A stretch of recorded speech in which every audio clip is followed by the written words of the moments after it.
everyone, today I'll be reviewing Witcher the Nightmare of the Wolf starring Theo James, and this movie is directed by Kwang H. Han. So this is a new anime movie from Netflix based on the Witcher book, and this movie is about basically Vesemir, who is the mentor for Geralt in the Witcher show.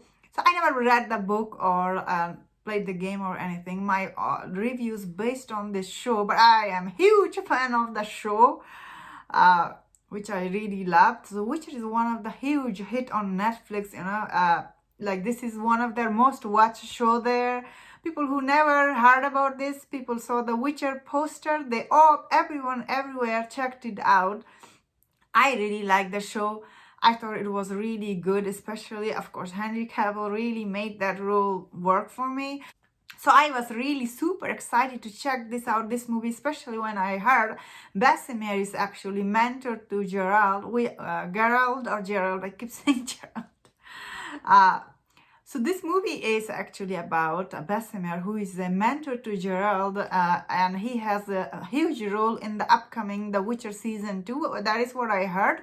That is why I was so excited to see this movie. So as I was saying, Witcher is a huge hit for Netflix. So when you even, so that's why when I first started watching this movie, I was like, I was just completely shocked for the quality, the animation this movie has. Like if you have seen any other anime movie or show on Netflix, like Castlevania, one of their best show there, which I really love. Also Dragon of the Blood, that's the Mir Studio. They're the one who animated this show. So I was like, oh. After seeing this movie, I was shocked how well done they have done animation for this movie, especially the Dragon of the Blood. It's not that good animation, honestly, but this one is. When you see it, you will be shocked how good this is. It's shockingly good animation for this movie. As I was saying, this is a huge hit for Netflix. Many people who never heard of this movie, they will be checking this out simply because of the name. So they do want to bring their best work here. So I absolutely love this movie. But even though I love this movie, beginning of this movie, I had little hard time following the story. Probably because I didn't know about all this character. But after like 10-15 minutes, you get introduced to all this character. But this movie become very enjoyable if you have known the... especially this movie became very enjoyable if you have seen the Witcher show. Especially when you know this character will play a bigger role in the Witcher upcoming season 2. So it was very exciting seeing his origin story and how this show, I keep saying show, how this movie ended. Overall watch was quite enjoyable. As a huge fan of the Witcher show, I will say for me, as I was saying, yeah, some people will get lost a little bit in the beginning, but after that they do explain all the things going on here. That's been said. Vesemir character, wow, he was really very well written character, honestly. The depth to his character was very, very deep. End of the show, I was like, that when he was crying, I was like, I felt so sad for him, honestly.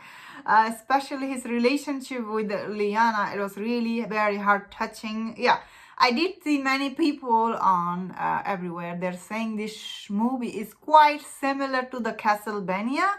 As I was saying, that is one of the best anime show on Netflix. So I imagine many people have seen that show. So all these people, the reason they're comparing this show to that, this movie to that, because of yeah.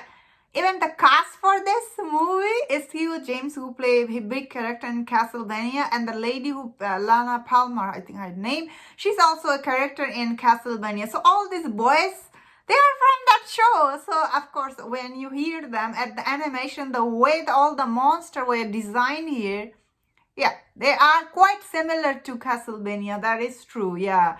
But this is overall, the story they're saying for the Vesemir, I found it interesting. Because all the animated show on Netflix, because most of them has this monster creature, the evilness, they all look kind of same. All the monster, I was thinking in my, yeah, they do look like, especially they do look like the Blood of the Dragon, that show. Yeah, it's quite, because it's the same studio, the design. Still, the quality for this animation was really shockingly good. Anyway, let's get back to the movie. This movie has, wow, the all the action scenes. There's a tons of action here. All the action scenes again, so well done. I guess my only thing, I wish they have shown a little bit deeper into the Witcher lore a little bit more for me. I wished, but still it was such a good watch for me as a huge fan of the show. I can say nothing bad about it because like, I really liked, especially last act, middle and last act, so good. Gets you invested in the character you're watching, Bessemer. He's very interesting character, honestly. His relationship, once again, how he started to, like, how decided to become Witcher, end of the journey, how he decided, little spoiler here, to mental Gerard is like end of this movie ends with Gerald. He's like, oh, these people, they don't care about me and care about us. Then he said, no, that's why we gonna like do, like we gotta do our best. I think that is what he was saying. I found it wow, the how they like a story came together at the end. I really liked it. I had really good time watching this show, and I do recommend you check it out if you like the Witcher show. You will enjoy this one. Anyway, that was my thought on this movie. I keep saying show because it's back and forth between these two, you know what I mean? Anyway, that was my thought on this movie. If you enjoyed my review, don't forget to subscribe. Don't forget to leave your comment. What do you think about this movie? And please take care.